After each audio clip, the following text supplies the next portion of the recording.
Watching Walford's on lockdown as we're here again to decide who dies at Christmas. The Christmas flash forward that was teased on the 38th anniversary. It's been a hotly anticipated question throughout the entire year. At many different times of the year, you'll ask an Eastenders fan who dies at Christmas, and they'll give you a different answer. And we've done at least 2 videos at this point where we've discussed the possibilities. One that came out publicly, and one that's just been shit canned because why not? Let's just do it again. But as we sit now, halfway through September, about 3 months off the big day, as we now discuss who dies at Christmas. I'm Ash from Watching Walford, and I'm joined by Piggy. How's it going, Piggy? It's going good. I decided to get into Christmas festive spirit because it's September, but you know, we're talking about Christmas. I might as well, you know, get my jumper on and yeah, it was quite impressive. Piggy's like, I'm in it. Hold on, let me get Christmassy. And I'm like, okay. And then Pete comes in, fucking Christmas jumper, fucking Christmas hat. I'm wearing an ICW shirt. Like, it couldn't be any different from the fucking truth. But in this edition, we're gonna give you 3 suspects as to who dies at Christmas, and then go through why, give a talk about it, and maybe at the end kind of rank who is probably the most likely. But as I am the host, I'm gonna give Piggy the time and the first pick to say who dies at Christmas. You can go from like top priority to least priority. I go from bottom to top, if that makes sense. So how I want to do this is I go bottom and then we go to you, then me, then you, then me. Formats are funny, aren't they? They are. I'm sweating in this, but the ball's still raring. Because I had to literally before. Sorry, just to make Ash laugh. I'm not making this up. Basically, we have Christmas decorations in my dad's wardrobe. Yeah. And so we put our Christmas jumpers in my dad's wardrobe. And I went, Father, I need my Christmas stuff. And it's fucking 9:30 at night. What the fuck are you doing? And I'm like, it's for a video. And he's like, you do know it's September. And I'm like, yeah, but I want to be Christmassy. The hat was easy to find. I've had this hat for years. It's hanging on by a string, like the ball is. Always. But yeah, I used to have a 7-Up one. Fucking got rid of it because someone ripped it. They promised they sold it, and they never did. Never got it back. Fuckers. Yeah, my cup's filled with hot cocoa.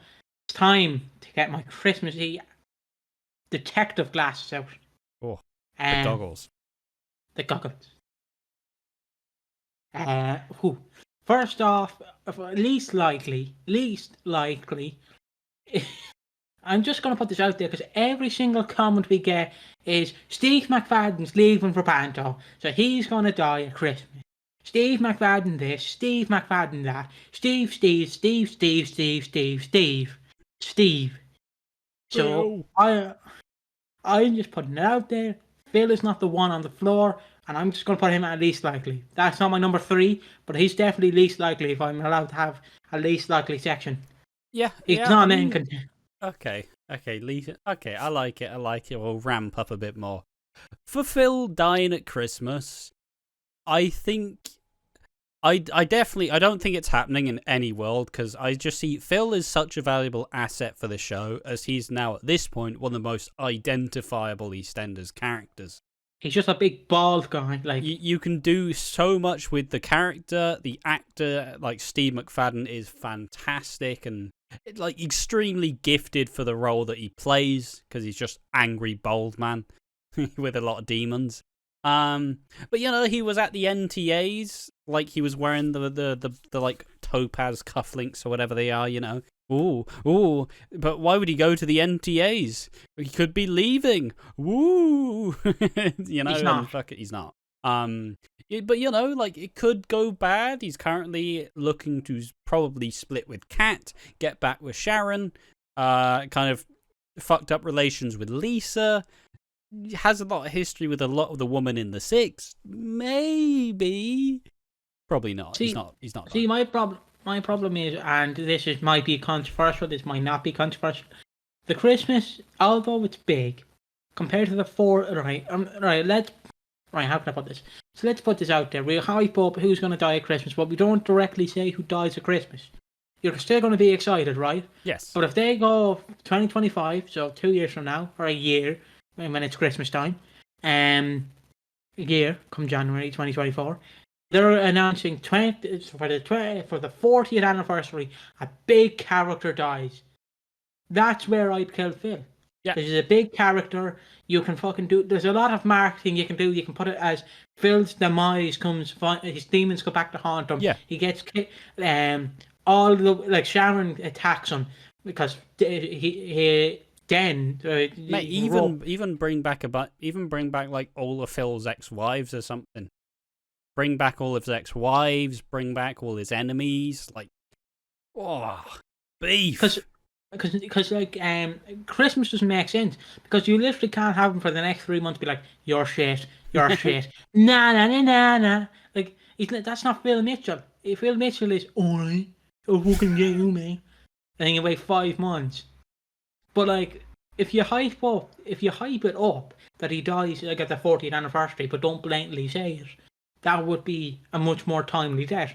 Because Phil Mitchell isn't someone that you can just go, well, fuck him, he's dead. Like, yeah, Phil exactly. Mitchell, it deserves a build. It's like if you kill off Kathy or you kill off Ian, that too, or Sharon. Like these characters have done their time. They deserve like the largest of exit, right? Yeah, like again, Rocky Cotton. Like, although I don't think he's the body of the floor, you can kill him off. Like you can kill him off on a Sunday and no one's really going to bat an eye. But if you just randomly kill off Phil Mitchell, I say it'd go down well, but it wouldn't go down as well as like building up an anniversary on him. That is Phil's demise, his demons come back to haunt him, fucking Grant comes back.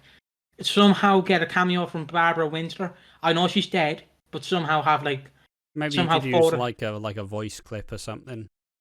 Yeah, like AI. I know AI is horrible, but you could probably try and voice together Barbara Windsor saying, "Phil, everyone's back to kill you," and then like you can have her, you can blatantly crop her out of like Barbara Windsor's final scenes as Peggy Mitchell, and so you have Phil who's about to die, and then on beside him it's just Peggy, like it's all right, Phil. Yeah. And then the last moment you have is Phil on his deathbed and he's gripping his heart as he dies, and then Peggy disappears. Oh, okay. Then know that he's now at peace. There's a dog. That's what I would do personally. But if you think Phil Mitchell dies at Christmas, by all means, just know that he's a big character that doesn't deserve to be the body of the floor. It feels, yeah, it's just one of those things that it feels like it would need a lot more build. I suppose since we're doing a similar thing, I was just going to go straight into some like genuine. Oh, hello, dog. There we are. Have some dog. Hey, look. He looks so clueless. He's like, am I dying at Christmas? No, please. Joey, who do you think dies at Christmas?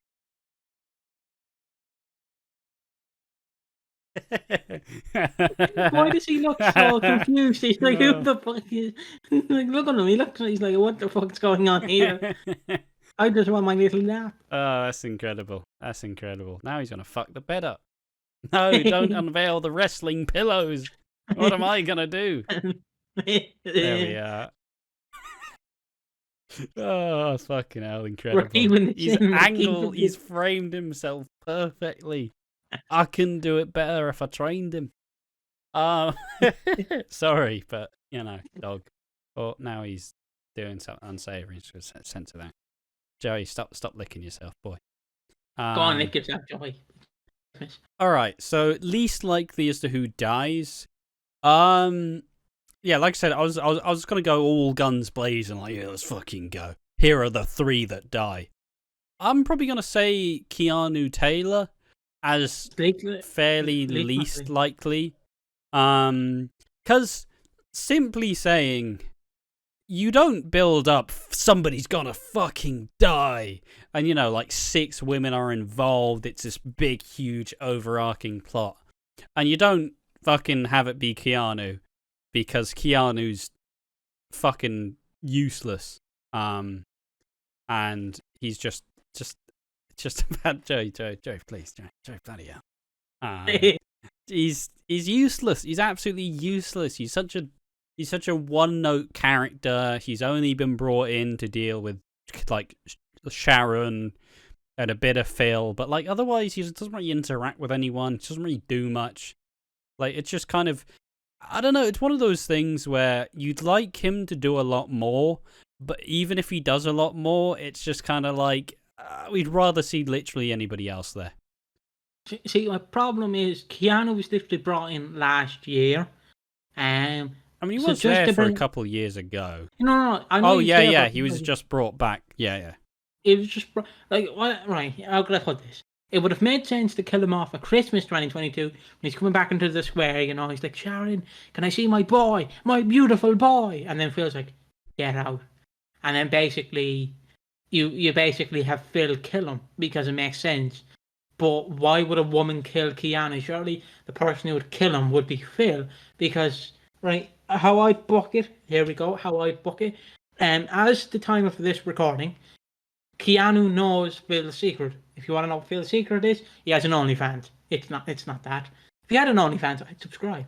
But Phil's secret is he slept with Emma at the time of this recording. It hasn't come out of public. By the time this comes out, it might have gone public.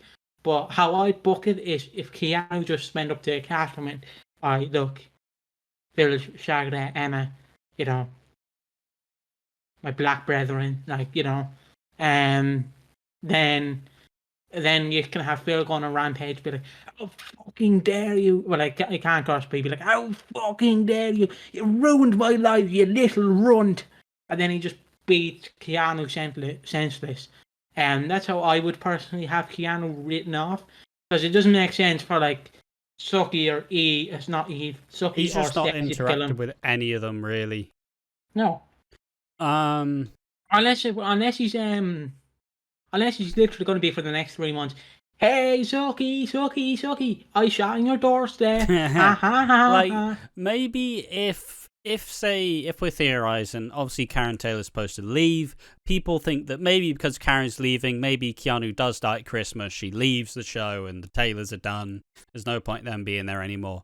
You know, maybe that's the case. Maybe she goes on the warpath. I don't know. But, like, just fundamentally, he doesn't interact with any of the other six. He's a bit of a wet wipe. He's a pretty non-starter of a character. Any storylines he's been given are very mid. He's always the least interesting part of it. So that's why him dying at Christmas would be significantly underwhelming. But that's also why he's like significantly lower tier, as there's no expectations for him really. I just want to add on the possible theory I have for Karen Taylor leaving is either she's gonna fight Lisa. Is it Lisa? Yeah. She's gonna possibly fight Lisa off screen, not a physical fight. Like, I'm going to Spain to get custody for our child because Yes. obviously he didn't have sex with Karen, but he what's the word I'm looking for? He obviously, like, Karen loves his boy, so she wants to get custody from him. But how I think Karen leaves is that, like, she tells Keanu, look, if you marry Sharon, that's it. I'm done. We're not a thing. I'm not your mother. I'd rather you die in hell. I'd rather you meet Satan and suck his cock. Like, I hope you rot in hell. Like, that's what I think Karen will say. And then, obviously, he will go and marry Sharon. And in between that, you have Phil get with Emma and Kat get with Alfie. And then you do circle back around Phil to Sharon in about a year or two when Emma's character has sort of ran its course. Yeah. And you have Emma leave with what's the Lexi. character's name? Lexi. So you have Lexi grow up off screen in 5 years. Yes. Like, wow, look at Lexi, she's changed. And it's literally a new actor, bigger boobs, like fucking, and like what happened here? She's 18 in real life, but she's like 13 on the show. Holy shit! Yeah. No. Yeah. I can imagine both ways of how they would. It would be very underwhelming. That's why it's the lowest rank. But you know, there's still a lot of I do believe if you gave him this stuff to work with, he could do a good job. It's such like Keanu's been put into a loveless marriage in like the prime years of his like youth, you know. He's like mid-20s. Like, early 20s on the show, I believe. like, why is he with a fucking old woman? You know, what if you made him exciting? You made him fun. You know, that like the 38th anniversary week where he like got his shirt off and started dancing at the club. I'm like, yeah, I love this Keanu. This Keanu's fun. Oh, he loved it. He did. He loved it. But yeah, that's why it's that. Piggy. Even on it. Yeah, just wait. What's your mid tier? Your second most likely. You know, if Keanu and I don't remember Phil. who you said Keanu and Phil are down here. What's up here? You know, second offering. Like from least likely to Most likely, likely. not most likely. Not most likely, just likely. Yeah. Theo Hawthorne. I understand that upset a lot of fans because the fans are expecting fucking Phil Mitchell dying, fucking Sharon Mitchell dying. I know she's the one who identifies the body, but oh no, he's gone. He just came on camera to lick himself and leave. Exactly. But yeah, back to anyways. It's you know what I mean. It's it might be Theo Hawthorne. I do think it would be a good way to kill him off, but he is likely, but he's not most likely. If that makes sense. Yeah, like the character's been very like, this is your fucking sand pit. Do not like, this is your sand pit. You've got like a surface level of sand. And then, like, you see everybody else in their own sand pits. And it's like, you're not allowed to take anybody else's sand, though.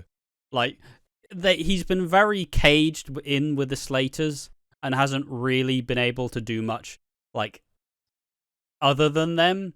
The only real closest thing he's interacted with is Suki. Shocking. But that's just, like, you know, she's tangentially related with Eve anyways.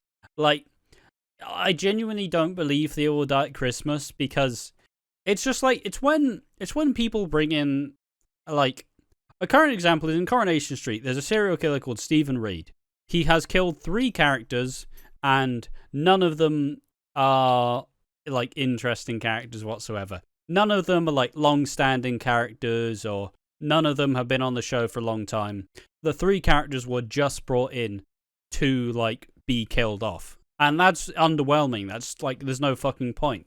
What, like, this who dies at Christmas anniversary is so important because well, ultimately Trying to get in. he wants to get under the covers. Help him.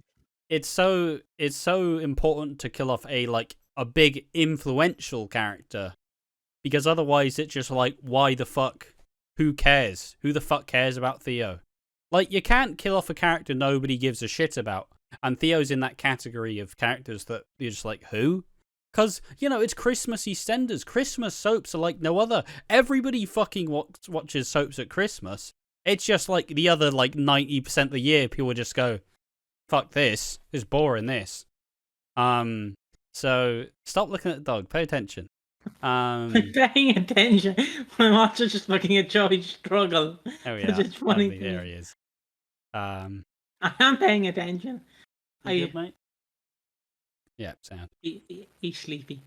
But yeah, essentially, point being, no, you don't bring in a new character to kill off at Christmas, because at Christmas there's a whole lot more eyes. It's a big, more like mysterious who dies. You want something impactful. You want something big. It's why Jonathan Ross, that YouTube channel, made a video suggesting maybe it's Martin, because Martin's a big enough character. You know, was like introduced in the first like episode, technically, because Pauline was pregnant. But you know, it's like a big, long-standing character. It would make a bit more of a dent. It's not someone who's just been introduced this year, you know. Yeah, I agree. Theo Hawthorne is likely, but he isn't up there. Like, the only way I can see him really being involved with the 6 women, if he somehow sets Kathy's kitchen on fire. Or a cafe, not cafe. kitchen, cafe. Not kitchen. Just running in. Go.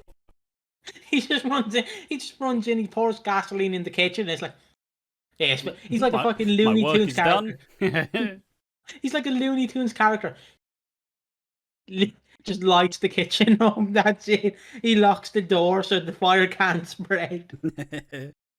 This will show him. But yeah, like unless he burns the cafe down, and that's where you get Rocky and possibly Finney dying. Yeah. And that's where you see that's where you see Theo start his evil act, even though he's already technically evil. Because at the time of recording, he did the Den Watch, where remember when Den Watch came out of the shadow and he was like, "Hello, princess." Theo really tried that. Went, "Hello, Stacey. Top of the morning to you. Yeah. How's the hanging?" And then he snips the nappies. Yeah, it's pretty much just. It's why it's mid tier, because ultimately it's quite unlikely that he does die at Christmas, because he's just not that big of a character. And I don't think he's really upset anyone. Like, I don't know how well received the Theo Stacey stuff is, because obviously Stacey's involved and she's probably one of the most popular Eastenders characters at this point. Like, it's hard to tell how much this shit is actually sticking, like, who's to tell it's just fucking falling off the ceiling, like, oh fuck, oh shit, it's not working. Personally, I think William Ellis is a great actor. I would love for him to be the body at Christmas, because I think, I don't mean this harshly, but he's one of the few people who would fucking nail it. Like, you tell him you're dying, he would go above and beyond, and he'd be like, "I will be the body. I will fucking prove that this is my work," and he will prove to himself and prove to the Eastenders writers, "I can be more than a creep." Yes. And then, to me personally, I think he could do that. Not many actors on the show can be, "Well, here's my character. I'm fucking Bob down the road, fight with Jesse over a loaf of bread. I'm getting killed off." Yeah. Like, not many characters could pull it off, but Theo definitely could. I agree. Just like Phil Mitchell could pull it off, even though he's not going to be likely. Likely, but least likely as well. He's in both categories. I was going to say Reese, but that was just a joke one.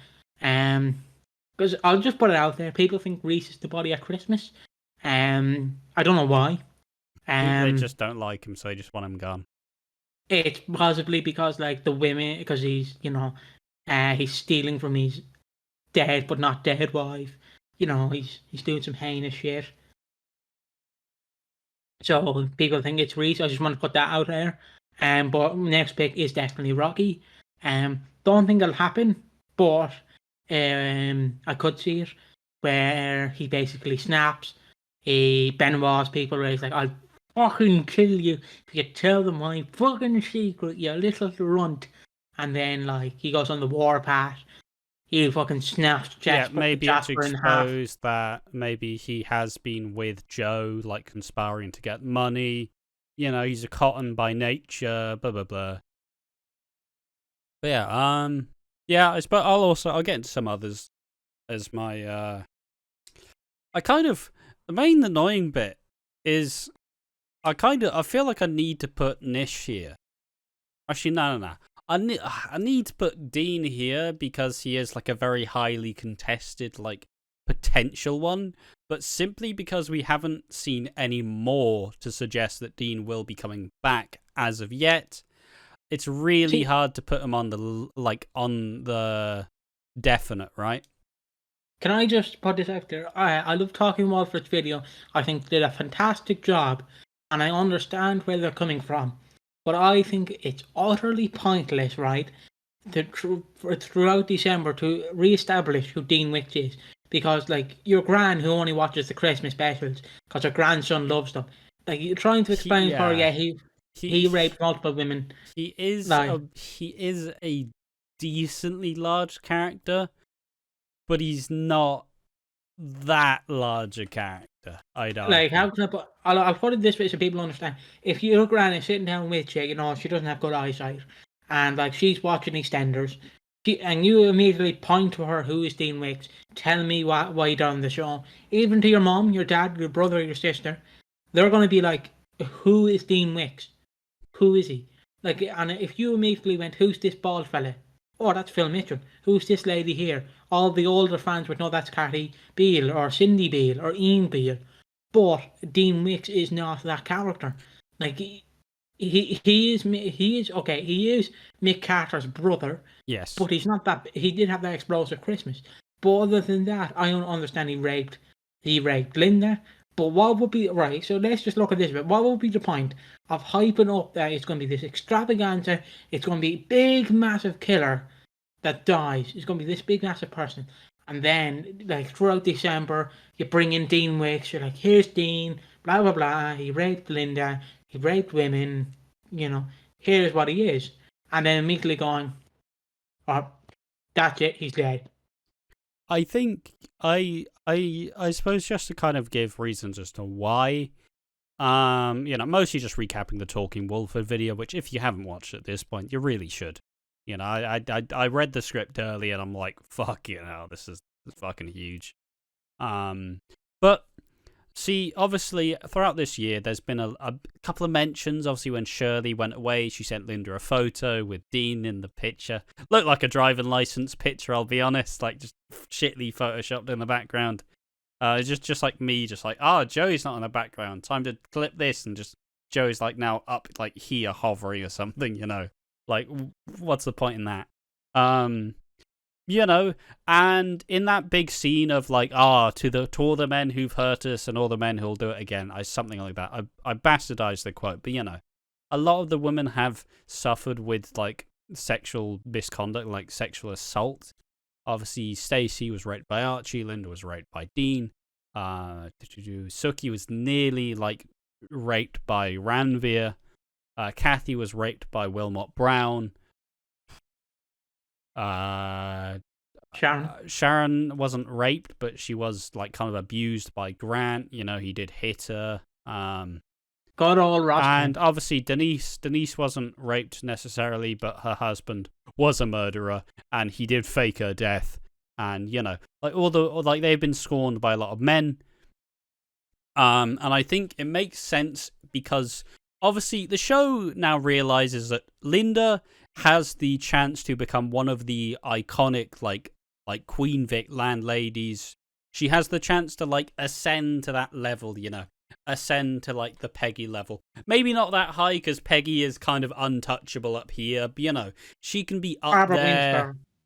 Yeah, like she can be up there as like untouchable, like be up there with like Pat and like all these other like Angie as well, like all these like really like come on camera, all these really like incredible landladies. Like they put a family around her, and it would make sense that they would build her story into this big explosive Christmas showdown where she's finally shown the face of her abuser.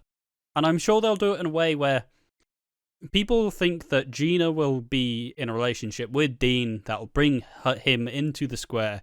He'll show up, cause a bit of havoc, show that he hasn't necessarily changed, and maybe try assault one of the women.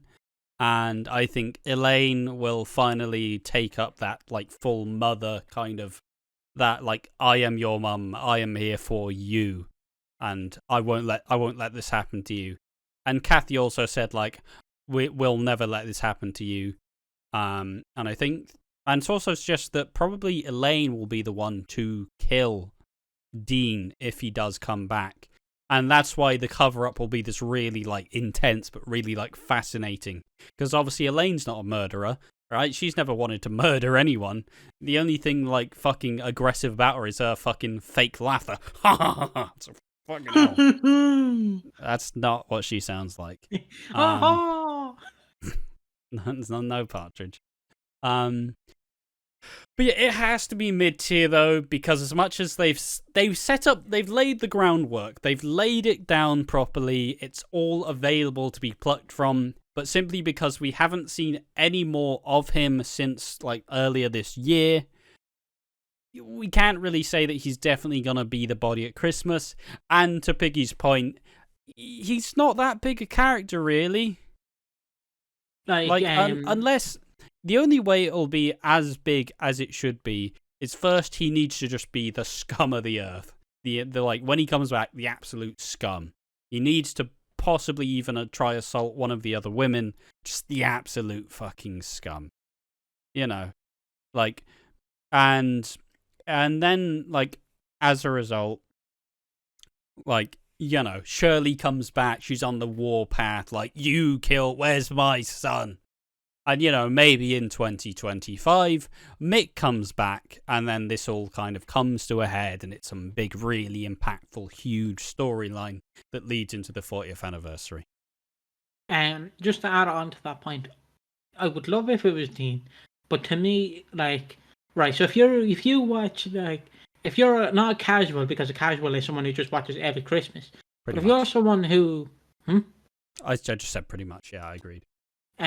Just not a casual, but in the middle, where you watch some of January, some of February, some of March. You mostly just watch, like, when the characters you like are here, like, oh, Janine's back, cool, you know, fucking.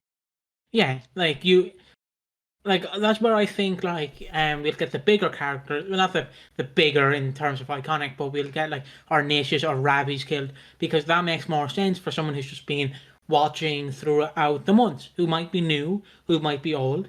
But if someone who hasn't watched, like me, so I'm a Eastenders virgin when it comes to this, strictly a virgin. So what my point is, I don't know Dean's character.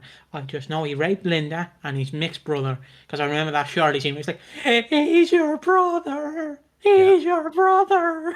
And I just remember that scene. So yeah, I would love if it was Dean, because I think with Chris Crenshaw, he could write the perfect thing for the 40th anniversary. Right, throughout all of 2024, it's this big lead. I know people will get pissed off because, oh, why is 2024 a waste of a year if you're just going to build up to 2025? I don't agree with that. I think 2024 should build up to 2025 because it is the 40th anniversary. Not many shows make it to 40 years. You only get one 40-year anniversary. Like, I understand it's not going to be as big as the 50th anniversary, because that's 50 years, half a century. Isn't it half a century, half a decade? Yes. Yeah.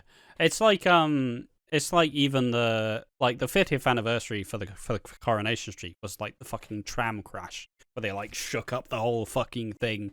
Multiple characters died. It was this big, massive, like explosive fucking thing. Like, you only get one 40th anniversary, and these moments have to be big, because these moments have to remind people why EastEnders is good, why Coronation Street is good, why you get sucked into all this like huge fucking drama. Because you want to see your favourite characters and your favourite villains. You want to see your good characters do well, and you want to see the villains get their comeuppance, you know. Because right, let's just say we're in the writers' room, right? I'm thinking of ideas for the 40th anniversary. What should we do? Oh, you know, Stacey gets molested by Theo. That would be big. What would be bigger, them covering up a murder, or, you know, fucking Stacey falls down the stairs and like, oh no, my nudes will get leaked. Whoopsie doo. Who would care about that? Exactly. But yeah, Dean is likely, but he's not upper tier. Just wait until like November or something. Maybe he comes back at Halloween or something, and like Linda's like, oh fuck, who the fuck is that? And then it's revealed that maybe he's with Gina, and she's like, what the fuck? And then Dean's like, I've changed. And then Gina's like, if you can't support me, I'll leave. And then, but isolation, bit A, bit B. I suppose, but yeah, it's a really cool idea, but I will admit, I don't think it'll have as much of an impact. But it's also, he's probably the only highest profile character that they probably can do it to. Because otherwise you'll have to bring someone who's been around like last couple of years, like Nish or Ravi.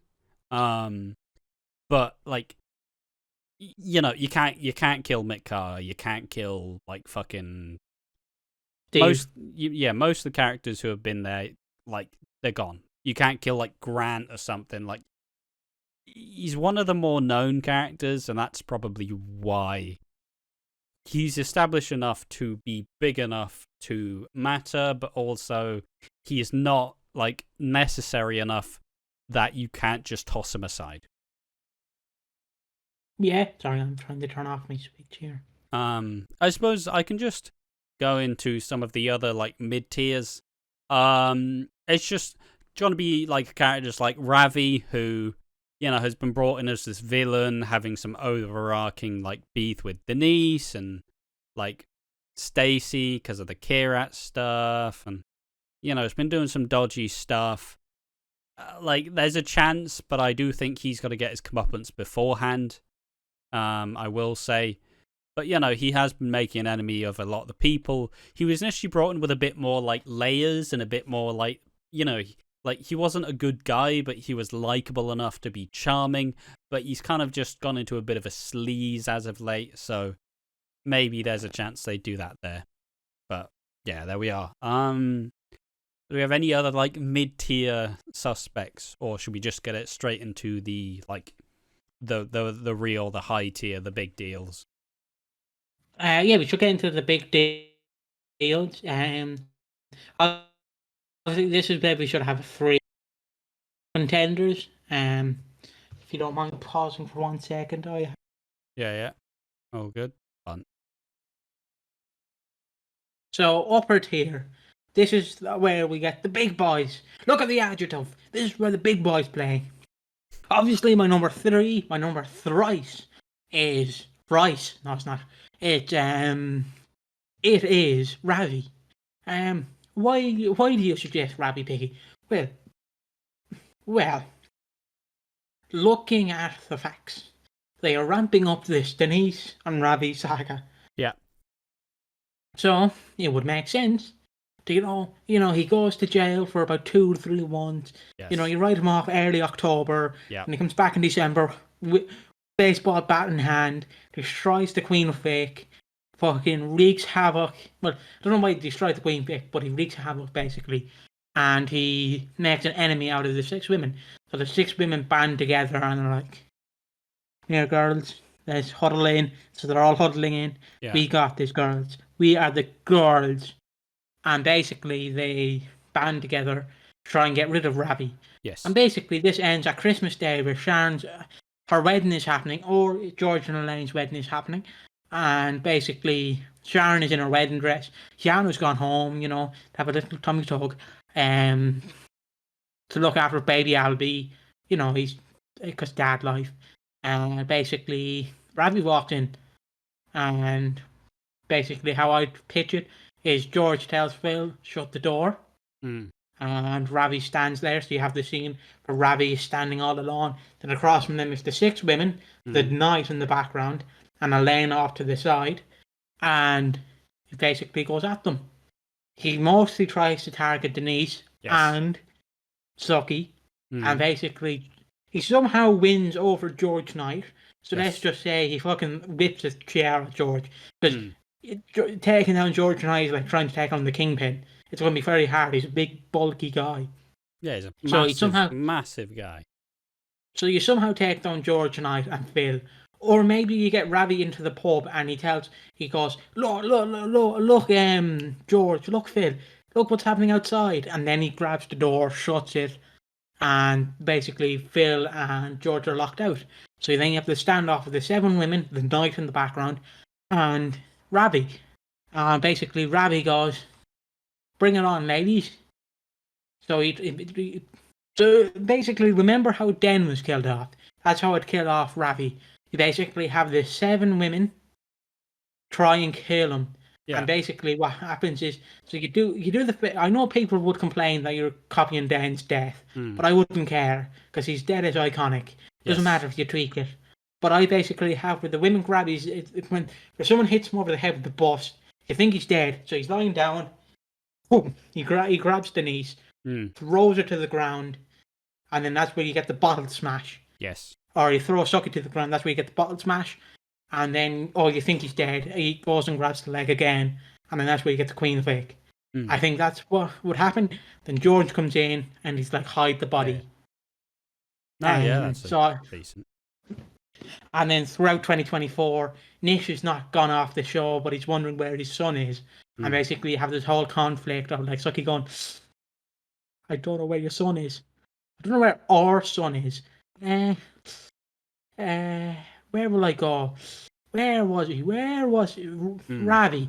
Ravi rings a bell. Don't know him, but rings a bell." Like she's pretty clueless.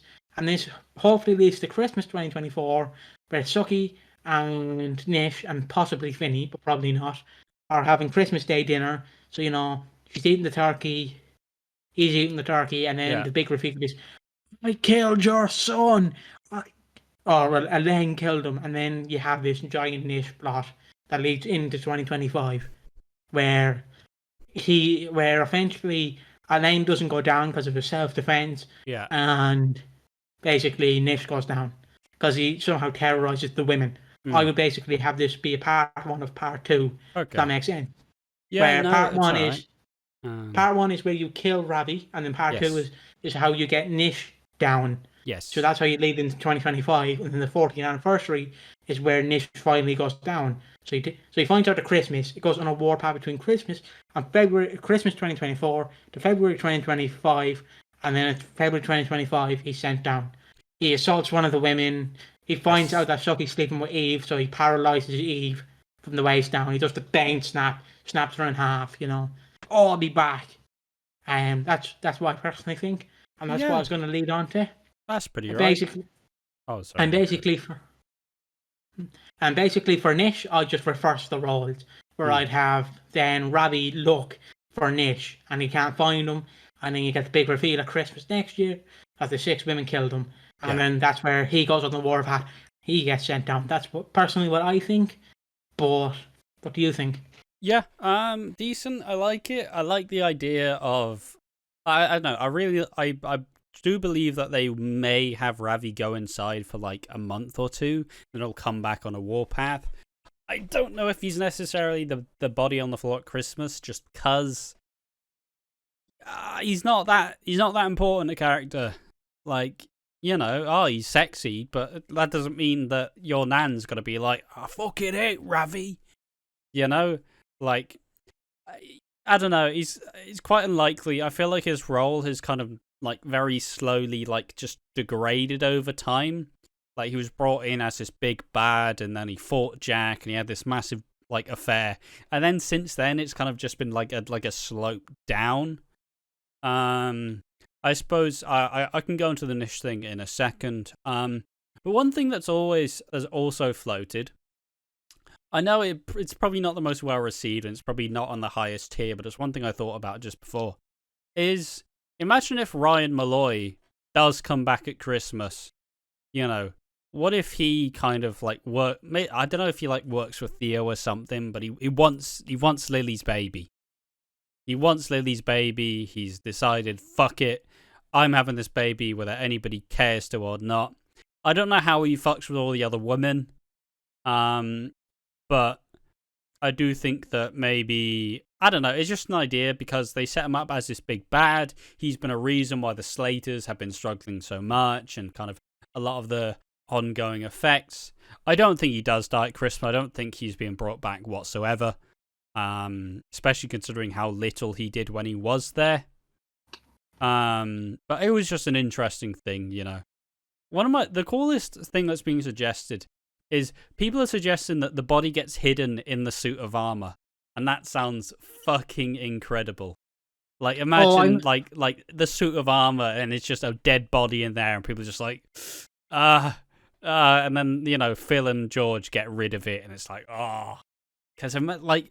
It's the like Soap Study did a video essentially explaining the Hitchcock like film technique of essentially saying, instead of just having something be a big explosive shock and you're like, whoa, like have it be planned, have it be meditated. It's he called it the idea of like the bomb is under the table and the bomb will explode in 15 minutes. And so obviously the characters are like, oh, how's the day going? You're right. And then the viewers are like, there's a fucking bomb under the table. Stop talking about the fucking tea that's being made, you fucking psychopaths. You're gonna die. And so that tension, just it'd be fantastic. See, you were going, it'll be funny to hide the body. I was just thinking, so the police walk in, they're like, So someone in that fucking in that night costume, and then they go into the costume, and he's like, "Hello, I'm fucking Ryan Malloy. Hello, how are you?" And it's like Phil like talking behind him. He's like, "Hello, it's good to see you," and he's doing like a crappy English accent. And then you do like a Scooby Doo montage where the body changes in the costume. So like somehow Ryan Malloy changes to George Knight. So Phil thinks he's throwing out Ryan Malloy, but he's throwing out George Knight, and George Knight's just left in the middle of London. And I suppose the main suspect, I believe, the main suspect as of now probably is Nish.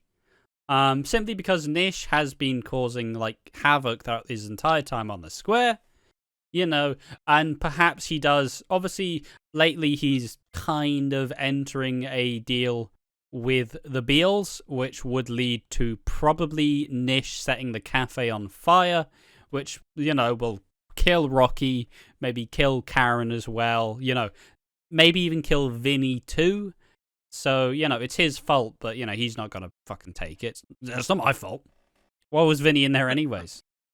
Well, maybe even he callously knows and, like, lets him die, because he's like, you were never a son to me. What I want to add on, could you imagine he just sets the cafe on fire and he's like, oh, fuck, there's a cake in there. I really love sponge. And he runs in, he's like, and Vinny's just sat in the corner like, Dad, and he's like on fire. He's like, Dad. And he just starts eating the cake in front of him, like, fuck you. Runs out. But, yeah, and, there's also, like, some, like, sexual kind of assault connotations with Nish and Suki. It's never been explicitly kind of went, but there are times when Nish is like, we're going to bed, and Suki's kind of like, I guess I have to, right? So he's having sex with Suki. Suki's like this, unhappy, and then Nish is like, "Who's the fucking man? Who's the man? Who's the man?" But fundamentally, I think, like, because obviously, I think that the Denise is gonna ramp up because obviously Nish is going to like try protect Ravi from this and try hide this. He's gonna like start like trying to take down Denise and Jack. Like the cafe. Like, Rocky's gonna die? Maybe, I don't know. So that's gonna affect Kathy. Obviously, Linda. They were supposed to buy the Vic. Stacy is obviously involved in all of the like. They've just been fucking the Slaters the whole year. Sharon, there was the gym stuff that fell through. Like, he's the only one at this current point in time that actually has, like, history with all of the women. And I do feel like maybe once Nish finds out that Suki and Eve are a thing, maybe he, like, just starts using one of the women and, like, kind of just getting his own way and, like, causing a lot more shit. Just to add on to that, I would love for it to be Nish, because I think, and I know people are going to go, it's Captain Obvious. It's the most obvious one. Yeah, but like, as people say in the industry, just because it's the obvious one doesn't mean it's the least exciting one. Exactly. Right. Because, let's put it this way. So what Nish is the body. What's going to be more... I understand people are saying the killing has to be exciting, but what's going to be more important? The fact that 6 or 7, maybe even 9 women, including Gina and Anna, and then possibly Cindy, hiding a body. Yeah. What's going to be more exciting? Nish just dead, or like, oh no, there's a body here. There's a body here. They all know. Like, maybe someone lets a secret out, and then it's like, oh fuck, what have you done? It's all gonna be fucking ruined. It builds and it builds and it builds. There's probably gonna be like a massive trial. Like, who killed this man? He disappeared. And then, like, I think it's just, I don't know. The reason why Nish is the most likely is because it's the most set up. It would be in line with what they've been doing for the last like couple of years. He's been brought in to be this big narcissistic villain who kind of cheats and lies his way through everything. And it would make sense. I'm still not entirely sure though, simply because I get that Suki and Eve are a very big thing. but it's mostly just a smaller part of the audience that are like, yeah, you guys are great. Like, I don't know. I don't know if Nish dying is big enough. I feel like if it is, and the storyline following it will like kind of ascend him to like a really like top tier villain and like revered quite highly in the show. But it's just kind of he's been a big villain, but like I said, it'll really have to ramp up and it'll really have to be absolutely awful to everyone and just go full like cartoon comedy villain, just like ha, like it needs to. I don't know. It's why we're at this point in September where we're trying to judge who's going to die at Christmas, not really having any of the bill for who actually dies at Christmas currently. Like I don't know. It's really hard to predict. Is my that's my point currently. See how I look at how Nish is Captain Obvious. Funny nickname for him, Captain Obvious, because he's the obvious one. Is simply because he's going to find out sooner or later that Suki snitched to the police and wants Ravi down. Not down in a like fucking suck my fanny, but like down in jail thing. Yes. And obviously he's going to turn around and just backhand her, but he seems the most obvious, and then obviously that can build to next year where Ravi somehow gets out, he escapes, and then he's like, so Ma, who killed Nish? Who killed him? And then Suki's I'm going to say Ravi isn't Suki's son, by the way. Yeah, I know, but okay. But like he loves full clearance. He loves Nish. Yes. Because like they seem like they back each other up. So you have the whole thing on Christmas Day where Ravi gets out and he backs Suki into a corner, and it's like, who killed him? Who killed him? And then Suki has to she has a knife to her, and he's like, tell me or I'll stab you. Or he somehow has Eve, not gunpoint because you can't do that. Even though if it's post-Watershed, you can have her at gunpoint. I would. You have like Eve on top of a roof and Ravi holding her and Suki on the roof. And it's like, you don't tell me, I'll throw Eve off the roof. Yes. And then obviously it's revealed that they did it. And then he goes into the Queen Vic. He tells everyone in the pub who's in the pub. So like the Beals and the characters are having Christmas Day dinner. And then suddenly this unfolds that like, holy shit, now the Beals know, even though probably Cindy already knew. Yes. Now Ian knows and Bobby knows. And now Ian's going to blackmail his way in to get the pub. And then this is how he gets in. And then this all builds to 2025, where Ian tells the police that, say Elaine done it. And then Ian and Ravi work together. And they try and take down the 6 women. Okay. My personal thing. Yeah, it's really it's why it's such an exciting topic. We've discussed this for like an hour now. Not quite, but like we've discussed this, and like even through this conversation, I'm just like, yeah, but what if Ian actually dies? Imagine how big that would be. But that can't be Ian, because like, if Kathy dies, you need Ian there to be like the sad, like kind of growing, like old type, But it's such an exciting kind of topic, and it's so exciting because so little has been told as of now that it's pure speculation. And that's why it's really fun to go through. Because like I said, even now I'm just like, I don't fucking know. See, to me personally, there needs to be 3 parts to it. So obviously you have Christmas, the 38th anniversary, which is technically happening at Christmas. So I think the 39th anniversary, there should be another flash forward where we see someone on the roof. We don't know who, but it's just someone on the roof or something. Maybe not a flash forward, but we get like a voiceover. I wouldn't personally do a flash forward again for a while.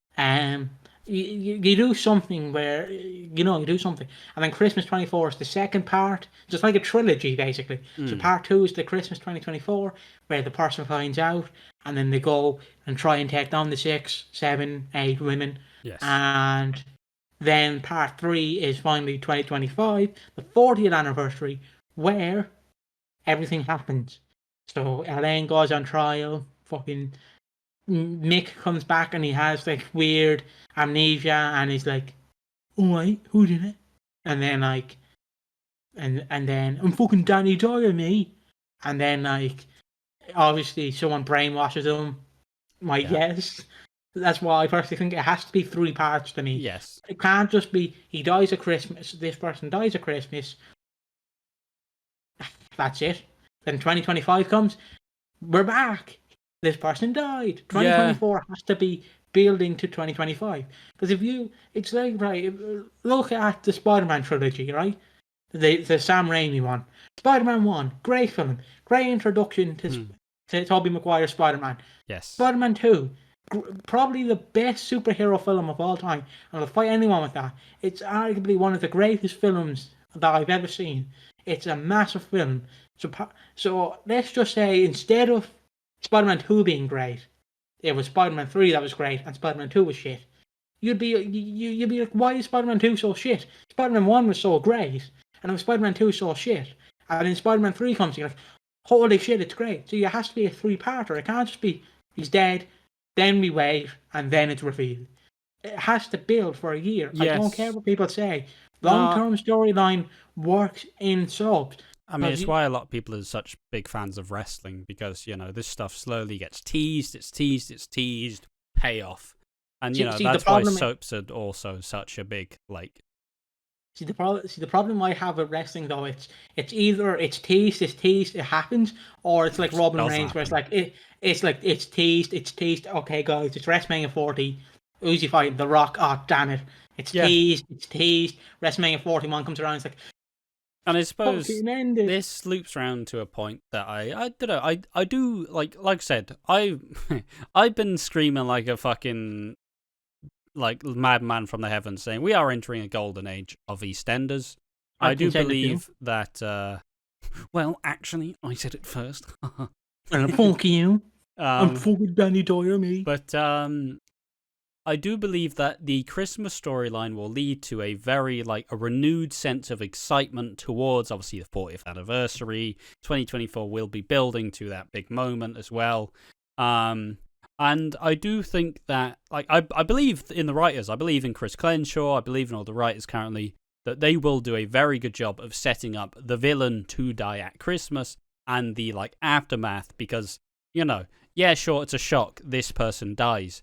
But we also need to see the aftermath of this person dying. How does it affect their family? How does it affect all the people in the 6th and maybe even the 7th or something, how does it affect them? How are they struggling to deal with the fact that they've been involved in a cover-up of a massive murder? It has to build to something really large.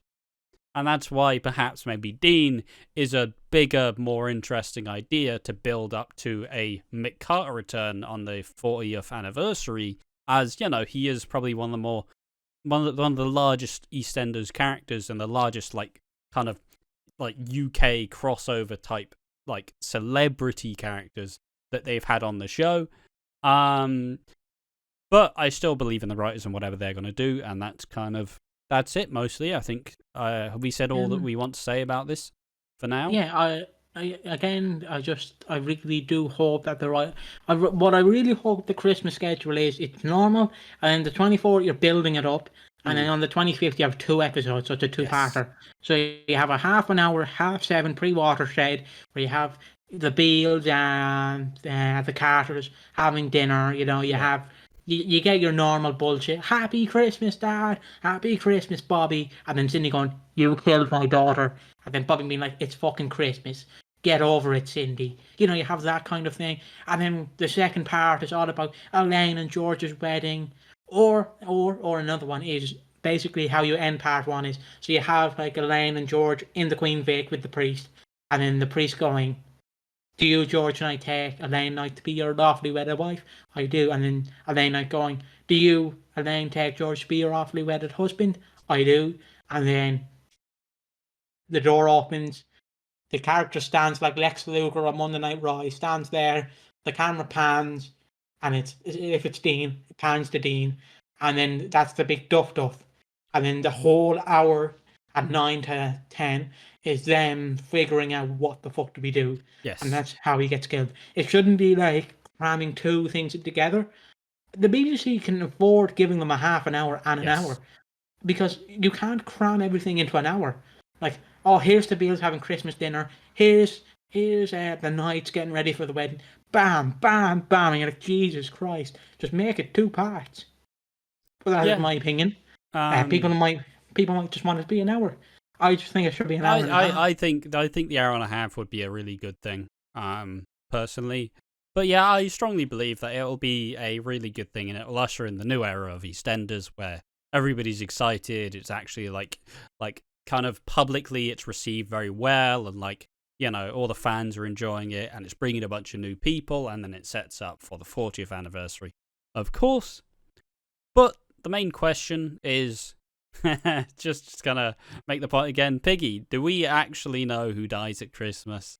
No, no fucking clue, but that's why it's so exciting. Who do you think dies at Christmas is the next topic.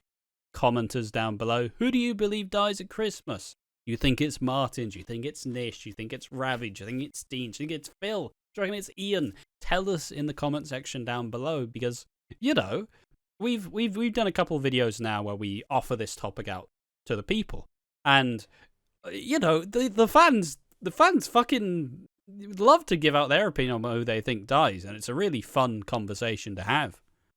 See, the thing I enjoy about this is I love talking shit. I waffle on. I know I waffle on. But people, you might like my opinion, you might not. I don't care. As long as you're enjoying the channel. But what I want to get across is, as long as everyone's in on like guessing, because I don't want us two to just be like, who do you think it is? And then, hello? And yelling into the void.